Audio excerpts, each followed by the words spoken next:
말씀은 우리와 함께 하시는 하나님이라는 제목으로 민수기 14장 우리 1절에서 10절 말씀, 우리가 주일학교 때부터 익히 들어왔던 그런 내용들입니다. 우리 같이 한번 하나님의 말씀을 살펴보기를 원합니다. 아기 엄마는 아기 엄마는 아무리 깊은 잠이 들어도 아기가 작은 손발을 허우적거리며 칭얼대는 그런 작은 소리에도 잠이 깹니다. 모성애가 그렇게 민감하도록, 그렇게 아기에게 반응하도록 하나님께 창조하셨어요. 기차가 지나가는 소리나 소방차가 사이렌 소리를 울리고 지나가도 깨지 않지만 아기가 보채는 소리에는 깨서 아기를 끌어당겨서 안고 젖을 먹입니다. 이것은 엄마가 자나깨나 그 사랑하는 아기에게 초점이 맞춰져 있기 때문이지. 이처럼 하나님께서 나와 함께 하신다는 사실을 믿어야 돼. 엄마가 아기에게 모든 초점이 맞춰져 있고 신경이 그 아기에게 가 있는 것처럼 하나님께서 이렇게 민감하게 바로 하나님의 자녀된 우리와 함께 하시고 관심을 기울이고 계신다는 사실을 우리는 믿어야 합니다. 하나님이 함께 하시면 하나님은 가장 좋은 것이 바로 우리 것이 되게 하십니다. 임마누엘 하나님께서 우리와 함께 하시기 위해서 오셨다면 우리도 그 임마누엘 하나님과 함께하고 사모해야 하는 것입니다. 그래서 하나님을 가까이 하는 자, 하나님을 바라고 하나님을 가까이 하는 사람, 그런 사람을 하나님이 기뻐하신다고 그러죠. 하나님께 나아가는 자는 반드시 그가 계신 것과 그가 자기를 찾는 자들에게 상 주시는 이심을 믿어야 할지니라. 히브리서는 그렇게 말씀하고 있죠. 살아계신 하나님, 그분이 반드시 계시고 우리와 함께 하신다. 그분을 사모하고 그분을 가까이 하는 사람에게 하나님은 복을 주시는 분이시다. 이 사실을 믿어야 한다는 거예요. 이렇게 믿음으로 나가는 사람을 하나님이 기뻐하신다는 것입니다. 하나님께서 이스라엘 백성들을 애굽의 노예 생활에서 해방시켜서 적과 꿀이 흐르는 가나안 땅으로 인도해서 하나님이 통치하는, 하나님의 왕이 되시는, 하나님의 통치를 받는 그런 나라를 하나님이 원하셨습니다. 그래서 출애굽기 3장에서는 이렇게 말씀하고 있습니다. 자, 여호와께서 출애굽기 3장 7절부터 7절 같이 읽겠습니다. 시작. 여호와께서 가라사대 내가 애굽에 있는 내 백성의 고통을 정령히 보고 그들이 그 간역자로 인하여 부르짖음을 듣고 그 우고를 알고 내가 내려가서 그들을 애굽인의 손에서 건져내고 그들을 그 땅에서 인도하여 아름답고 광대한 땅, 젖과 꿀이 흐르는 땅, 곧 가나안 족속, 헷 족속, 아모리 족속, 브리스 족속, 히 족속, 여부스 족속의 지방에 이르려 하노라. 또 이르시되, 자 8절까지만 읽겠습니다. 자, 개역 성경에는 어떻게 말씀하고 있냐면은 끝에 이르려 하노라가 아니라 데려가려 하노라 이렇게 말하고 있습니다. 여호와께서 이르시되 내가 애굽에 있는 내 백성의 고통을 분명히 보았고 그들의 감독자로 인해서 부르짖음을 들었고 그 근심을 알고 내가 내려가서 그들을 애굽인의 손에서 건져내 그들을 인도하여 광대한 땅, 젖과 꿀이 흐르는 땅, 가나안 족속, 헷 족속, 아모리 족속, 브리스 족속, 휘 족속, 여부스 족속에 사는 지방에 데려가려 하노라. 데려가려 하노라. 이렇게 말씀하고 있습니다. 여러분, 하나님께서 그들의 고통을 분명히 보고 그 고통 속에 부르짖는 소리를 분명히 듣고 그들의 그 마음의 근심을 하나님이 알고 계셨다고 했습니다. 그래서 내려가서 애굽인의 손에서 고통받는 그 하나님의 백성을 건져내고 그들을 인도해서 하나님이 약속한 가나안 땅으로 데려가려 하신다고 말씀하고 있는 거예요. 여러분, 그들이 누구이기에 애굽 왕 바로 밑에서 종살이하는 그들이 누구간데 하나님은 그들의 고통 소리를 보고 들었다, 아셨다, 건져내고 인도하여 데려가려고 하신다. 그럽니까?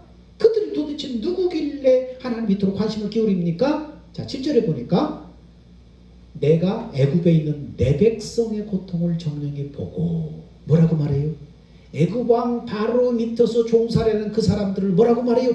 내 백성이라고 말씀하고 있다는 것입니다. 애굽의 바로 왕 밑에서 종살이하는 사람들이 언제부터 하나님의 백성이었습니까? 언제부터 여호와의 백성이었어요? 자, 3장 6절에 이렇게 말합니다. 또 이르시되 나는 내 조상의 하나님이니 아브라함의 하나님, 이삭의 하나님, 야곱의 하나님이니 모세가 하나님 배웠기를 두려워 얼굴을 가리오매. 자, 하나님을 어떻게 표현하고 있어요? 네 조상의 하나님이다. 네 조상 아브라함과 이삭과 야곱의 하나님이다. 이렇게 말씀하는 거예요. 조상들의 하나님, 너희들 조상들의 하나님이라는 거예요. 그렇다면 하나님과 그들 조상들 사이에 무슨 일이 있었길래 나는 너희 조상들의 하나님이라고 말씀하는 거예요? 왜 그것을 구태여 여기서 말씀하고 있죠? 자, 우리 같이 말씀을 보겠습니다. 자, 시작. 하나님이 그 고통소리를 들으시고 아브라함과 이삭과 야곱에게 세운 그 언약을 기억하사. 그들의 조상과 하나님이 뭐 하신 거예요? 언약을 세웠다는 거예요. 그래서 그들의 고통 가운데 부르짖고 울부짖고 탄식할 때에 그들의 조상들과 세웠던 언약을 기억하셨다고 말씀하는 거예요. 하나님은 그들의 조상과 어떤 언약을 세웠어요? 디도서에 보니까 영원전에 하나님이 약속하셨는데 영원전에 하나님의 약속은 하나님의 형상대로 인간을 만들고 그들에게 하나님의 영원한 생명, 영생을 주시고 그 영원한 생명으로 하나님과 하나 되어서 하나님과 함께 살아가는 것이었습니다. 이것이 하나님의 소망이었어요. 곧 하나님을 머리로 해서 하나님이 공급하시는 생명의 말씀을 먹고 살아감으로 하나님의 성품으로 자라는 것이었어요. 그래서 육신을 벗은 후에 하나님의 나라를 그들에게 기업으로 주시는 것이었어요. 이것이 하나님의 경륜, 오래전에 하나님의 경륜이고 하나님의 꿈이고 하나님의 소망이었어요. 근데 인간은 마귀의 유혹을 받아서 마귀에게 순종해서 마귀의 욕심이 인간 안에 들어와서 마귀의 종된 죄인이 되고 말았어요. 마귀는 인간의 마음의 욕심을 통해서 인간을 육신의 정욕과 안목의 정욕과 이 생의 자랑을 쫓아 살도록 계속해서 충동합니다. 눈에 보이는 것, 손에 쥐는 것, 세상의 명예와 권세와 돈과 쾌락과 기쁨, 이것을 내가 소유하면 나는 행복할 것이라고 끊임없이 인간을 충동질해서 그것을 쫓아 살도록, 그것을 취하여 살도록 계속해서 인간을 충동질하는 거예요. 그래서 아무리 많이 버는 인간의 마음속에 만족이 없어요. 더 많이 가지려고, 더 많이 취하려고 하는 거예요. 끊임없이 참을 수 없는 무지개를 잡으려고 달려가는 인간처럼 마귀는 그렇게 인간의 마음속에 욕심을 넣어서 계속해서 인간을 충동질시켜서 인생을 허비하게 만드는 거예요. 욕심을 쫓아 살아가는 죄인된 인간은 죄를 지을 수밖에 없어요. 죄인이기 때문에. 욕심이 잉태한 즉 죄를 낳고 죄가 장성한 즉 사망을 낳느니라고 그랬잖아요. 욕심을 쫓아가는 사람들은 죄인이기 때문에 죄를 지을 수밖에 없어요. 마귀는 그 죄값을 따라서 인간을 도적질하고 죽이고 멸망시키는 일을 하는 거예요. 그래서 육신을 벗은 다음에 지옥 형벌에 떨어지게 하는 거예요. 이게 마귀가 하는 일이에요. 이런 인간의 비참함을 하나님이 아시고 하나님께서 에덴 동산에서 인간에게 여자의 후손으로 그리스도를 보내서 죄인된 인간을 구원하시겠다고 약속하셨어요. 이게 복음이에요. 복음. 원시복음. 처음으로 복음을 준 원시복음.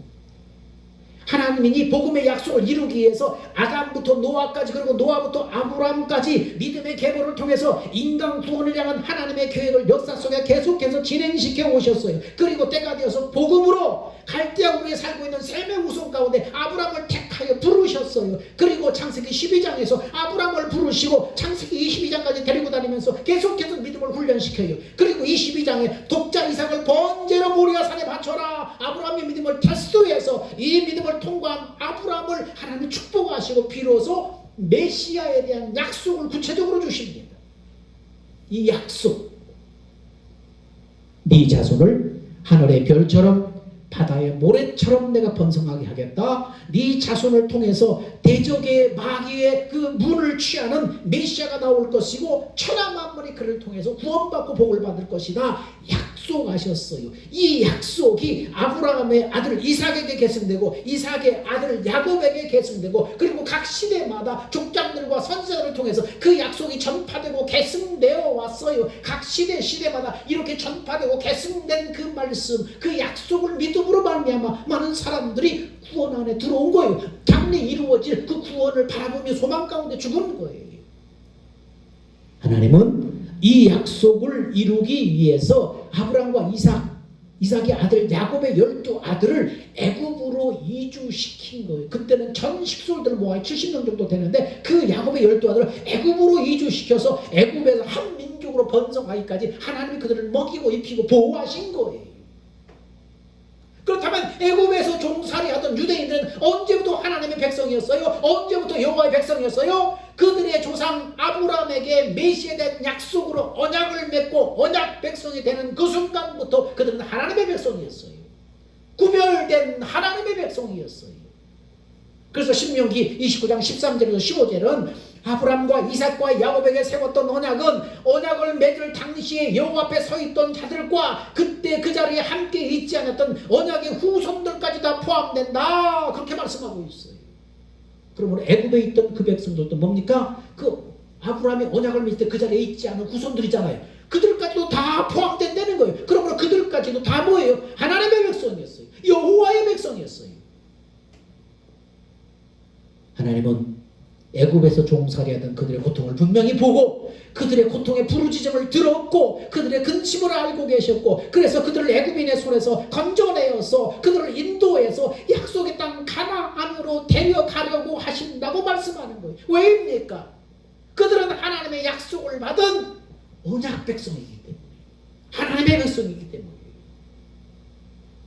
여러분 오늘날 누가 하나님의 백성입니까? 오늘날에는 누가 하나님의 언약 백성입니까? 하나님의 복음의 약속을 믿음으로 하나님과 언약을 맺은 사람들이에요. 하나님의 그 복음의 약속을 듣고 내가 믿어서 받아들여서 그 언약으로 하나님과 언약을 맺은 사람들, 그들이 바로 하나님의 언약 백성이에요. 하나님의 백성이에요. 여자의 후손으로 그리스도를 보내서 인간을 구원하시겠다는 그 약속이 바로 뭡니까? 천국복음이에요. 우리가 믿는 천국복음이에요. 오늘날 우리는 천국복음의 약속을 믿음으로 하나님과 언약을 맺은 언약 백성이에요. 하나님의 백성이에요. 하나님은 지금도 애굽과 같은 세상에서 자기 백성의 고통을 보고 계셔요. 그 부르짖음을 듣고 계셔요. 그들의 탄식을 알고 그들의 근심을 알고 계셔요. 그래서 그들을 건져내어서 그들을 인도해서 약속의 땅으로 데려가시려고 역사하고 계시는 거예요. 복음을 믿음으로 하나님의 자녀된 하나님의 백성된 오늘 우리들을 이 언약 백성된 우리들을 하나님이 보고 계셔요.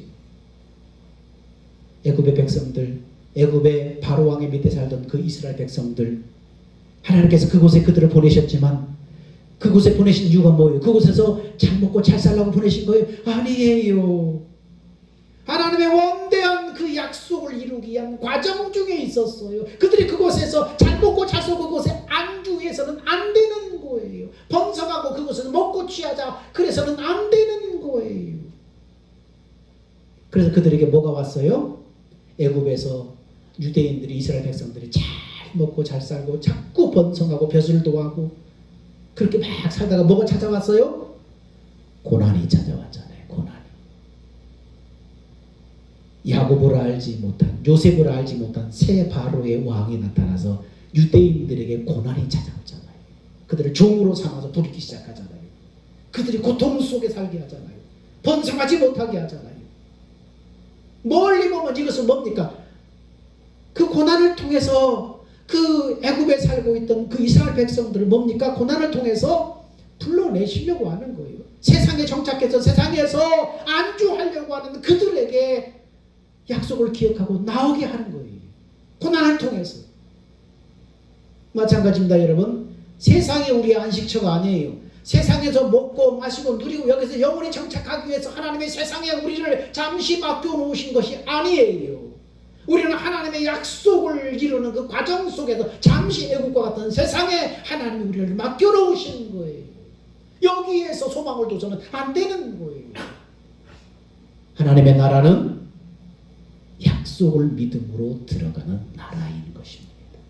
그러므로 하나님의 언약 백성은 어려운 환경을 만날 때 하나님의 관점에서 세상을 바라봐야 돼요. 세상 사람들이 생각하는 그런 관점이 아니라 어려운 환경을 만났을 때 이 속에서 왜요? 하나님의 관점에서 이걸 봐야 되는 거예요.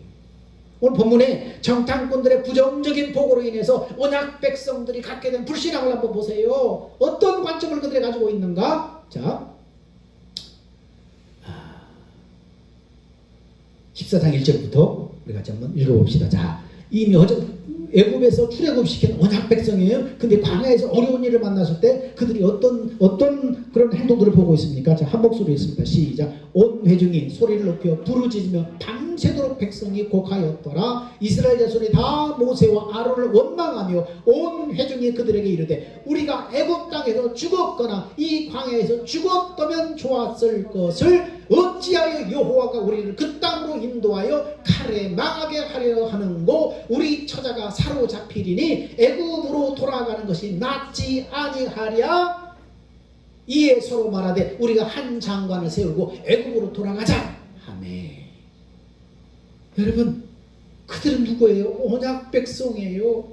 하나님의 그 놀라운 그 약속을 이루기 위해서 그 약속을 이루는 그 과정 속에서 하나님의 잠시 애굽에 보내서 그들을 키우신 거예요. 이제 그들을 불러내셔서 하나님의 약속을 하나님의 뜻을 이루는 과정으로 가야 되는데 중간에 그들이 뭡니까? 그 본분을 잊어버리고 그들의 사명을 잊어버리고 그들의 정체성을 잊어버리고 잠시 그들 앞에 어려움이 다가오자 소리 높여서 부르짖으며 통곡하며 모세와 아론을 원망하는 거예요. 왜 애굽에서 우리를 끌어냈느냐? 이 광야에서 우리를 죽이려고 끌어냈느냐? 차라리 애굽 땅에 죽었으면 좋았을 것을, 이 광야에서 죽었으면 좋았을 것을 돌아가자, 애굽으로 다시 돌아가자, 지휘관을 세우고 애굽으로 돌아가자 결정해버립니다. 왜 그들은 온 회중이 부르짖으며 밤새도록 통곡하고 그런 결정을 했습니까? 정탐꾼들의 부정적인 보고를 듣고 아직 일어나지 않은 일을 불신앙으로 내다보는 거예요. 불신앙으로 내다보면서 우리는 적의 칼에 쓰러질 것이다, 우리 처자들은 사로잡힐 것이다, 불신앙적인 고백을 쏟아내는 거예요. 아직 일어나지도 않는 일을 불신앙적인 시각으로 바라보면서 고백하는 거예요. 그들의 말로는 차라리 애굽에서 죽었으면 좋을 것을, 광야에서 죽었으면 좋았을 것이라고 하면서 애굽으로 돌아가자고 말합니다. 아직 일어나지 않는 일로 두려워하며 비겁하게 행동하고 있는 것입니다. 이건 언약 백성의 특성을, 특권을 헌신짝처럼 버려버리는 불신앙적인 모습이에요. 가나안 땅은 하나님의 약속을 믿음으로 들어가는 거예요. 믿음을 저버리면 안 되는 거예요. 믿음으로 들어가는 거예요.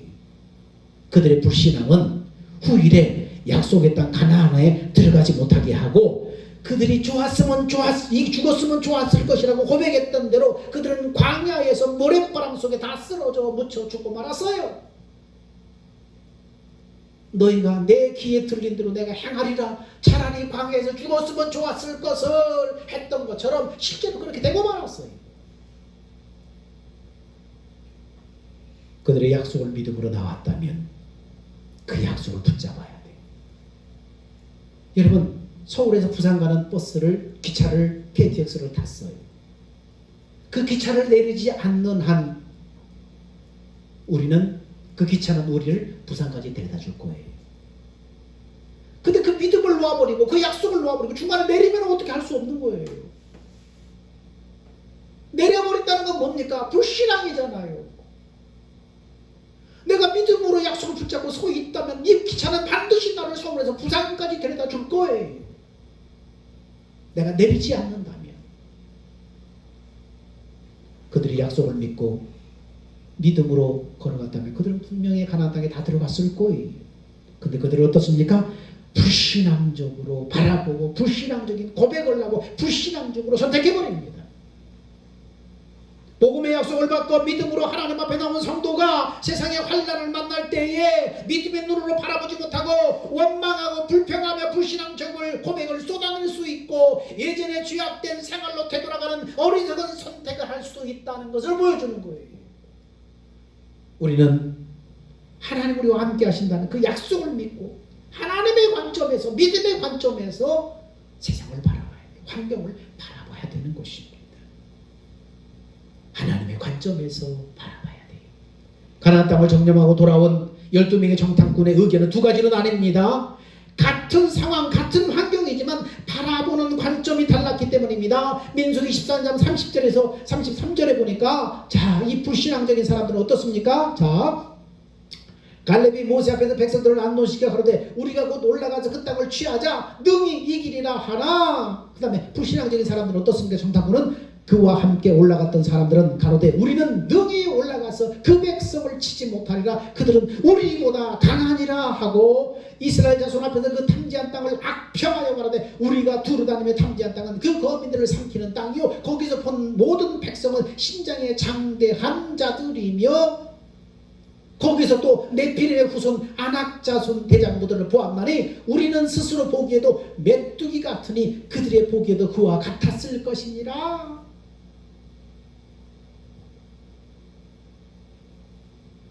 10명의 정탐꾼의 입에서는 여러분 하나님의 능력 이런 단어가 나오죠. 어떤 단어가 나와요? 우리 하나님의 능력이라는 단어는 하나도 안 나오고 우리라는 단어밖에 없어요. 이것은 뭘 말하는 거예요? 그 가나안 땅을 정탐했던 그 불신앙적인 정탐꾼은 한마디로 나의 관점, 우리의 관점으로만 가나안 땅을 봤다는 거예요.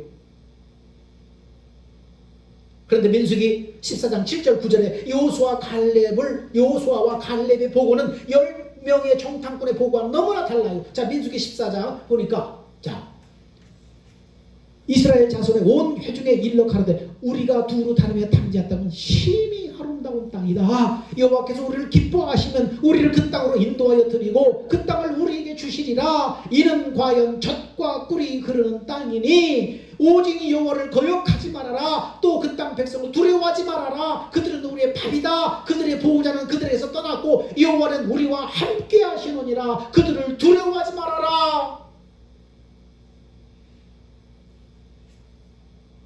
우리가 정탐한 땅은 심히 아름다운 땅, 젖과 꿀이 흐르는 땅이다. 여호와께서 우리를 기뻐하시면 주실 것이다. 그 백성을 두려워하지 말아라. 하나님 우리와 함께 하신다. 그들을 두려워하지 말아라. 여호수아와 갈렙의 보고는 뭡니까? 하나님의 관점, 믿음의 관점으로 가나안 땅을 바라보는 거예요. 하나님의 관점으로, 믿음의 관점으로 환경을 바라보는 거예요. 그래서 그런 고백을 하는 거예요. 하나님은요 10사람 다수의 정탐꾼을 기뻐하지 않고 2사람 소수의 정탐꾼 여호수아와 갈렙을 기뻐하셨습니다. 대적자들을 기뻐하지 않고 그를 위해 기도하는 모세와 아론을 기뻐하셨습니다. 여러분 12명 중에서 10명의 의견을 따르는 것이 민주주의 원칙 아니에요? 그럼 10명의 의견을 따라야 되는 건 아니에요? 그런데 왜 10명이 틀렸어요? 여러분 2명보다 10명이 보고 들은 것이 더 정확하지 않나요? 여러분 근데 분명히 잘 여러분 분별해야 돼요. 다수결의 원칙을 따르는 민주주의는 인본주의에서 나온 거예요. 공산주의보다 낫지만은 인간 중심, 인본주의에서 나온 거예요. 우리는 믿음의 원칙을 따르는 신본주의를 지향하는 거예요. 예수 믿는 사람들은. 하나님은 다수결의 원칙이 아니라 믿음을 따라 행동하는 믿음의 원칙을 기뻐하시는 거예요. 많은 사람이 간다고 그 길이 결코 옳은 길이라고 생각해서는 안 돼요. 그 길이 하나님이 기뻐하시는가를 봐야 돼요. 내가 가는 선택한 이 길이 하나님이 기뻐하시는가 이걸 살펴야 돼요. 많은 사람들이 다 몰려간다고 해요. 그 길이 옳은 길이 아니라는 거예요. 다수결이라고 해서 그것이 결코 옳은 길이 아니라는 거예요. 그 선택한 그 길이 하나님이 기뻐하는 길인가 이걸 살펴봐야 되는 것입니다. 민수기 14장 9절에 두려워하지 말아라 말을 앞뒤로 2번씩 강조하고 있습니다. 그렇다면 이스라엘이 두려워하지 말아야 할 근거가 뭐예요? 가나안 땅을 정탐하고 돌아와서 이스라엘이 두려워하지 말아야 될 근거가 뭡니까? 그 땅 백성을 두려워하지 말아라. 그리고 끝을 두려워하지 말아라. 가운데 뭐가 있어요? 여호와 우리와 함께 하시니라. 여호와는 우리와 함께 하시니라. 두려워하지 말아라. 앞뒤로 말씀하시면서 그 가운데 하나님이 우리와 함께 하신다고 강조하고 있어요. 왜냐하면 하나님이 함께 하신다는 그 믿음이 모든 외적인 환경을 뛰어넘게 하기 때문입니다. 믿음입니다. 하나님이 우리와 함께 하신다. 하나님이 우리에게 관심을 갖고 계시고 집중하고 계신다. 하나님이 함께 하신다. 이 믿음이 모든 외적인 환경을 뛰어넘게 하기 때문입니다. 그러면 하나님은 어떤 사람과 함께 하시는가? 민수기 14장 7절 8절에 중심에 뭐가 있어요?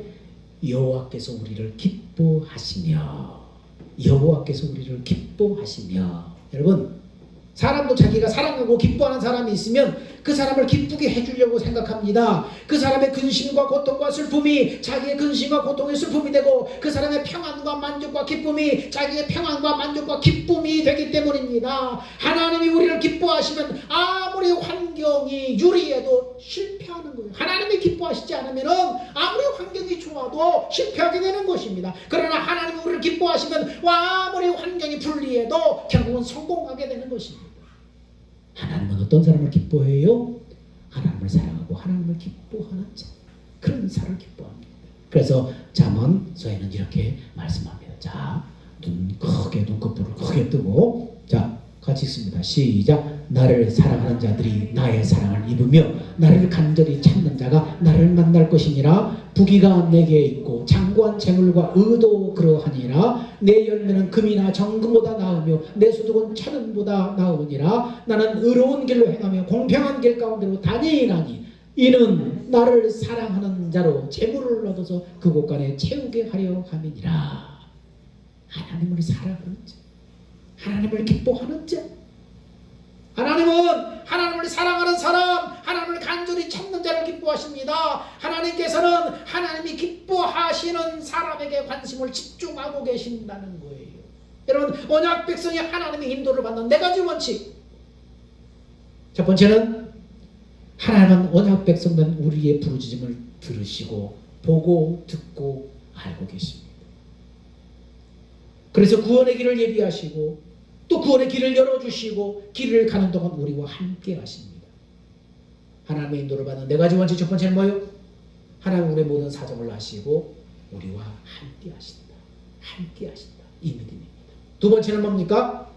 그러므로 수시로 함께 가시는 하나님께서 우리와 함께 하시는 하나님께 뭐라고요? 이 길인지 저 길인지 수시로 물어야 합니다.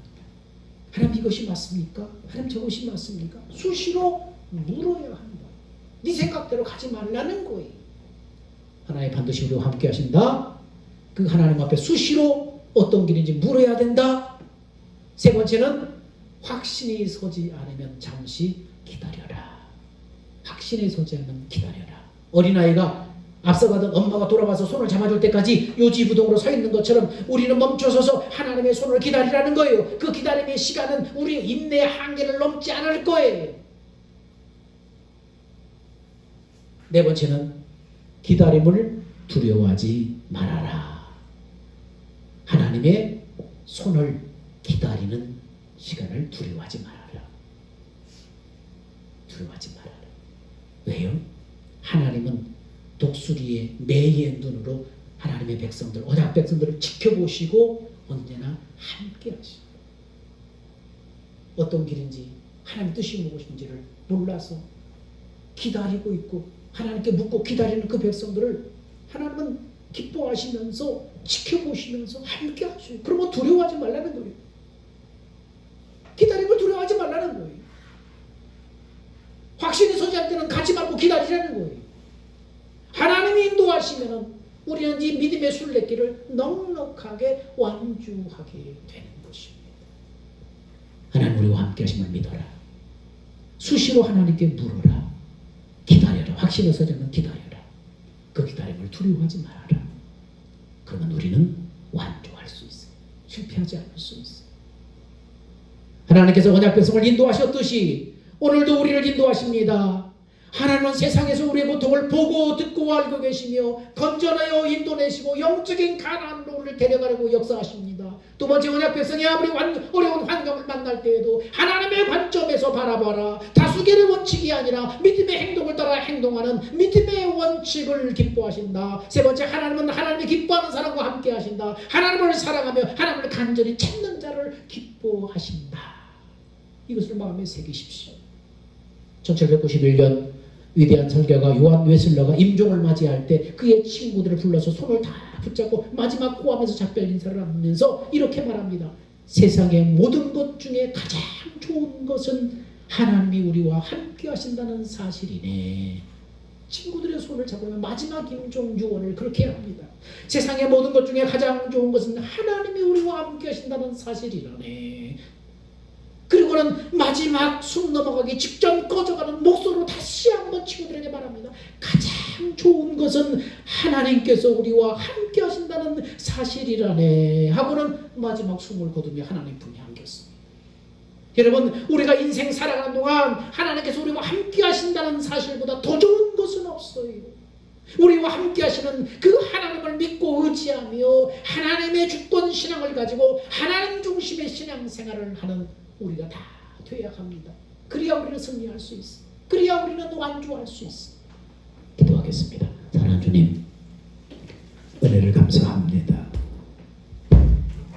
우리와 함께 하시는 하나님, 우리는 이 믿음의 순례길을 어떻게 하나님 걸어가야 합니까? 이스라엘 백성의 모습을 보면서 하나님은 복음의 약속으로 언약을 맺은 그 언약 백성들과 늘 함께 하신다는 사실, 그들의 고통과 눈물과 그들의 탄식을 다 보고 알고 계시면서 그들을 위해서 길을 여시고 인도하시고 궁극적인 천국까지 하나님이 인도하신다는 사실을 믿게 하여 주옵소서. 어려운 환경을 만날 때 세상의 관점으로 바라보고 원망하고 불평하고 불신앙적인 고백을 쏟아놓는 것이 아니라 하나님의 관점으로 바라보고 믿음으로 행동하는 사람들을 되게 하여 주옵소서. 하나님이 기뻐하는 사람, 하나님이 기뻐하시는 사람과 하나님 함께 하신다고 했사오니 어떤 사람을 기뻐하는 것입니까? 하나님을 사랑하며 하나님을 찾는 자, 하나님을 가까이 하는 사람인 것을 우리는 말씀으로 배웁니다. 주여, 이것을 우리 마음에 새기고 믿음의 순례길을 가게 하여 주옵소서. 생명 되신 예수님의 이름으로 기도하옵나이다. 아멘. 다시 기립하셔서 주님 다시 오실 때까지.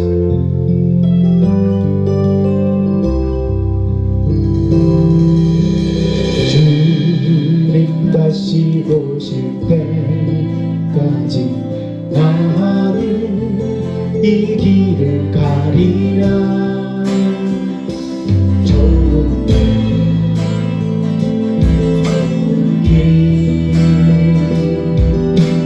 나의 십자가지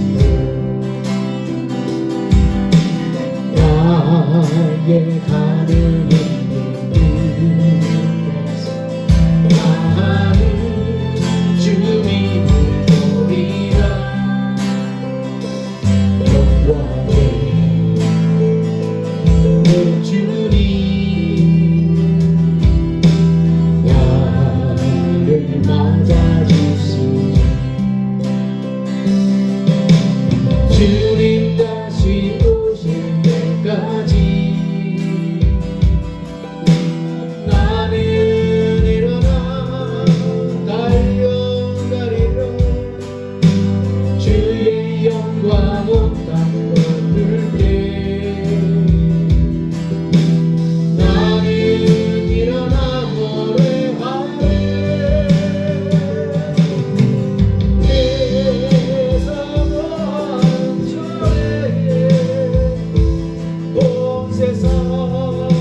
이제는 우리 주 예수 그리스도의 은혜와 하나님의 사랑하심과 성령의 교통하시고 함께 하심이 우리와 함께 하시는 하나님, 언약 백성과 함께 하시는 그 하나님을 믿으며 어떠한 환경 속에서 하나님의 관점으로 세상을 바라보며 하나님이 기뻐하는 사람이 되기를 원하는 사랑하는 성도들 머리 위에 그들의 믿음의 여정 위에 이제부터 영원 무궁토록 함께 있을지어다. 아멘.